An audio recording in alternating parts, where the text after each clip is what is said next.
So in 5.6, we're dealing with dividing polynomials. So here we have a binomial, two terms on top, and we're dividing by a monomial.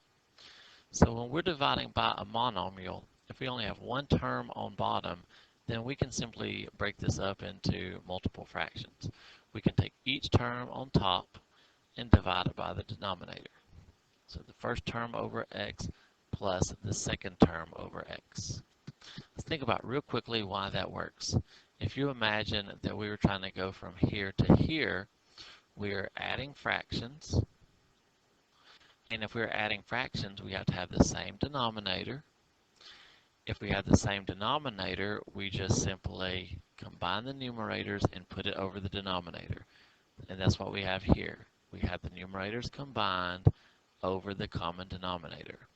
So we're essentially using properties of adding or subtracting fractions and going backwards. We're just breaking that into separate fractions. And that's what we want to do when we have more than one, when we have only one term on bottom, a monomial. So we just need to reduce each one of these. We have x to the 8th divided by x to the 1st, so we subtract those exponents. X to the 8 minus 1. In the next term, we have x to the 6th divided by x to the 1st, so we subtract those exponents. So we end up with 15x to the 7th plus 3x to the 5th. There's nothing for the 15 and the 3 to reduce with because we didn't have any numbers other than 1 on bottoms. So the 15 and the 3 we keep, and we just use our quotient rule and subtract those exponents. Same type of deal here.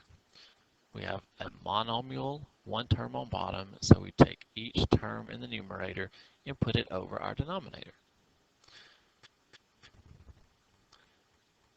Now we just go in and we reduce each fraction. So the first fraction, 2 goes into 2 once, 2 goes into 10 5 times. Those are like bases, so we subtract the exponents, so we end up with 5p to the 4 minus 1. And then here, 2 goes into 2 once, 2 goes into 4 twice, so we end up with 2. When we divide those, 3 minus 1 is 2, so p squared. Where everything went away on bottom when we subtracted those exponents, and reduced here, we were just left with understood ones on bottom. But if our denominator is an understood 1, we don't have to write those. So we reduce those. Now it's a little bit more tricky when we have more than one term on bottom. Here we have a binomial on bottom. So it will not really benefit us to take each term on top and put over the denominator. We will find out later that what we would end up with, for example, 2x squared over x plus 8, that's not something that can be reduced. So we're not going to go really into any detail on that right now. That's for a later date. So what we have to do when we divide these is use synthetic division. We could do synthetic division, but we can use long division. So we take the numerator and we list that polynomial in descending order from the largest power of x down to the smallest power of x to no x. And then we put our division bar and we do the same thing out front. Remember when we do long division, when we did that way back in elementary school, how that worked. We took the first number and we divided it by what's out front. So that first number divided by 2 is 1. So we divided. And then we took that number on top and we multiplied it by what's out front. This number times that number, and we wrote the answer here. So then we multiply. Now we subtract those numbers. 2 minus 2 is 0, so we subtract, and then we bring down the next number. And then we do it again. We take the 3 and we divide it by what's out front. So this number divided by 2. 2 goes into 3 one time. 1 times 2 is 2. Erase this stuff. And then we subtract. 3 minus 2 is 1. And then we bring down the next number. Then we say 2 goes into 15 7 times. 7 times 2 is 14. Subtract. If there are no numbers left to bring down, that number is our remainder. So our answer is 117. That's our quotient, and our remainder is 1, or sometimes we write that as our remainder over our divisor. So we're going to use the exact same process to do this polynomial division. We're going to look at the first term here, and we're going to divide it by the first term here. So how many times does x go into 2x squared? Or what is 2x squared divided by x? So we can think about it as either subtracting exponents or just canceling. If we cancel that x with one of those x's, we're left with 1 x. So it goes into it 2x times. So that's the dividing. Now we multiply. We take what we got here and we multiply it by everything out front. So 2x times x, which 2x times x is 2x to the second, and then 2x times 8. 2x times 8 is 16x. That takes care of the multiplying. Now we subtract. The top one minus the bottom one. So 2x squared minus 2x squared is 0.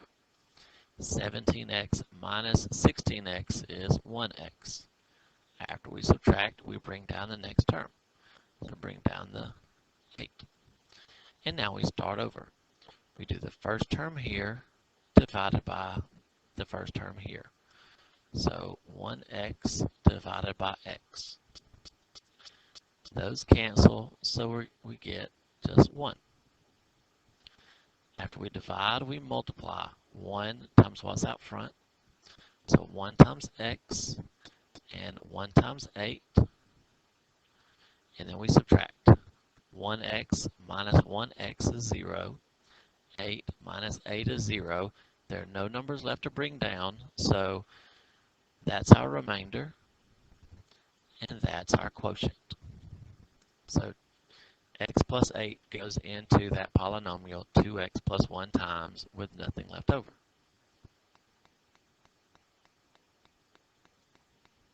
So let's do that again. We have 6x to the second minus 3x plus 4, and we want to divide that by x minus 1. So we start by dividing the first term underneath divided by the first term out front. So 6x squared divided by x. This x will cancel one of those x's, or you could just subtract the exponents. And that leaves us 6x to the first on top. So when we divide 6x squared by x, we get 6x. So after we've divided, now we multiply. 6x times both of those. So 6x times x. 6x times x is 6x squared. And 6x times minus 1, a positive times a negative is negative, and 6x times 1 is 6x. Now here is where we have to be really careful, because we are doing the top one minus the bottom one. So 6x squared minus 6x squared, that's not a big deal, that's 0. But here, we're doing the top one minus the bottom one. In other words, we have negative 3x minus negative 6x. So it's easy to confuse and say, well, I've already got a minus here. Well, it's whatever this is, subtract whatever this is. So the negative 3x subtract negative 6x. So what does that do? That negative and that negative make a positive. Negative 3 plus 6 is 3. Oh, my alarm is going off. So that's actually 3x there. Bring down the plus 4. So essentially, since we're subtracting, it changes this bottom one here to a negative and this bottom one here to a positive. Now we do this all again. We do the first term here divided by the first term here.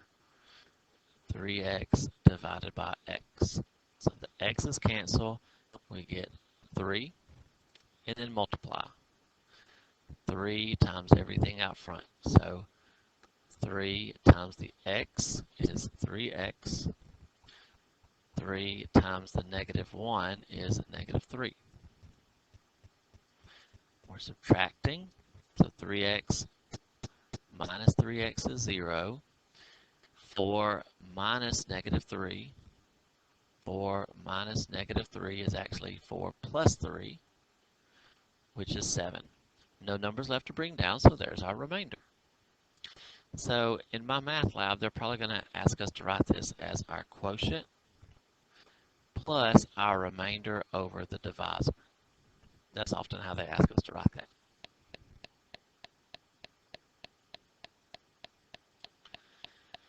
Now this one is similar, but it also has a little variation to it. Get back to my pen. On top, notice we go from x to the third to a 1. So when we write our divisee, the numerator, what we're dividing up, we have to put it in descending order. And if there are any terms that are missing, any powers of x that are missing, we have to include those as a placeholder. So we have no x squareds, we have no x's to the first, and then we have a minus 1. And this just helps keep our like terms in the same columns when we go about dividing. So x to the third, to the second, to the first, and then no x's. So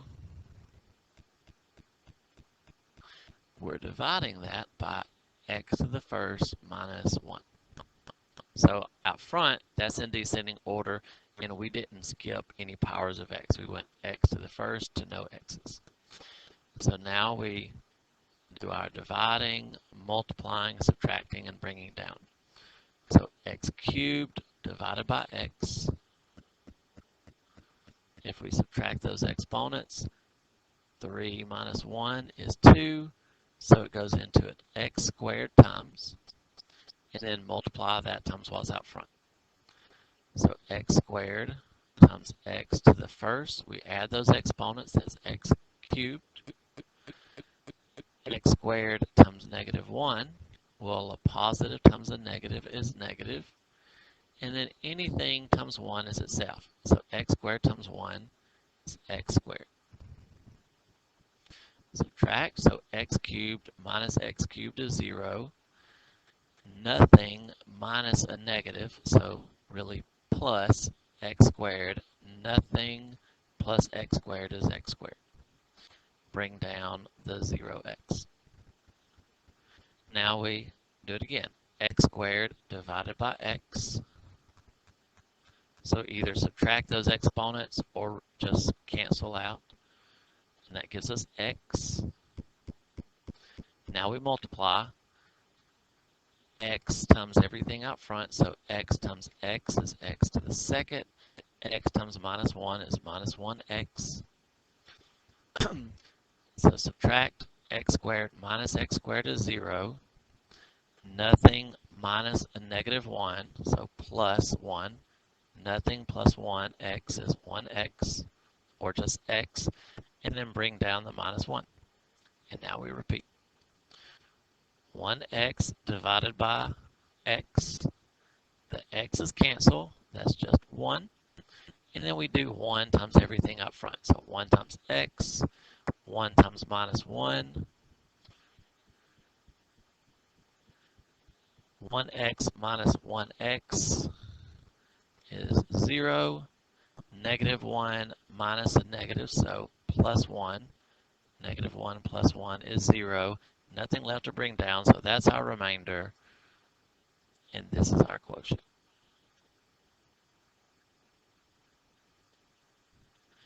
So the biggest pitfalls in doing these long divisions is just simply getting our signs correct. Otherwise, if our signs are not right, we end up adding when we should have subtracted or subtracted when we should add. Okay, here we only have one term on bottom, and you might say, well, I see an A and a B, but there's not a plus or a minus. So this is one term. So one term, we're back to doing each piece on top divided by the denominator. So the first term on top over AB, the second term on top over AB.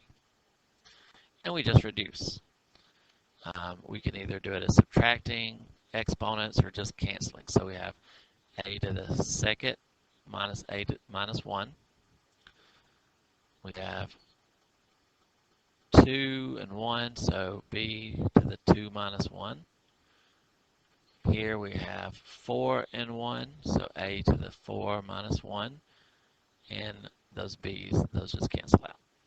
So we have a to the first, b to the first, minus a cubed, 4 minus 1.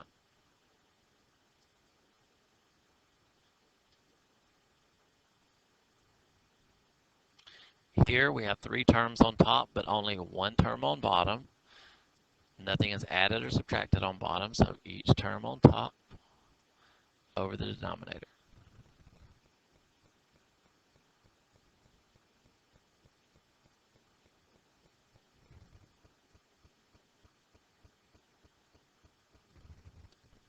So for the first fraction, the 5 on top and the 5 on bottom cancel. The y's cancel, so we're just left with x squared over x. So 2 minus 1 will be 1, so we're left with x to the first. For the next fraction, 5 goes into 10 twice. We're dividing x's, so again, just cancel this x out on bottom with one of the x's on top, or subtract exponents. 2 x's on top, 1 on bottom, so 2 minus 1 is 1. And the same thing with the y's. 2 on top, 1 on bottom, so we're left with 1. Now for the last term, notice we don't have anything to reduce that 5 with, so that 5 is going to stay there. The x's cancel, and if we reduce the y's, we've got 2 y's on top, 1 y factor on bottom, so cancel that y with one of those, and we're left with just 1 y. Or you could call it 2 on top minus 1 on bottom. Either way, y.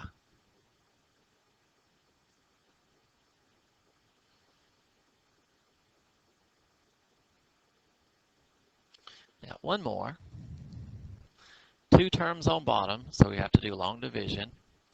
We have 5x's to the second, 17x's to the first, minus 1, so there are no missing terms. We don't skip any powers of x.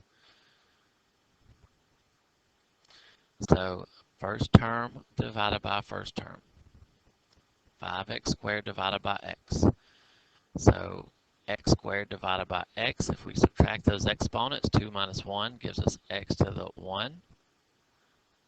Bring down our 5, so 5x. And then multiply that by what's out front. So 5x times x is 5x squared. 5x times 3 is 15x.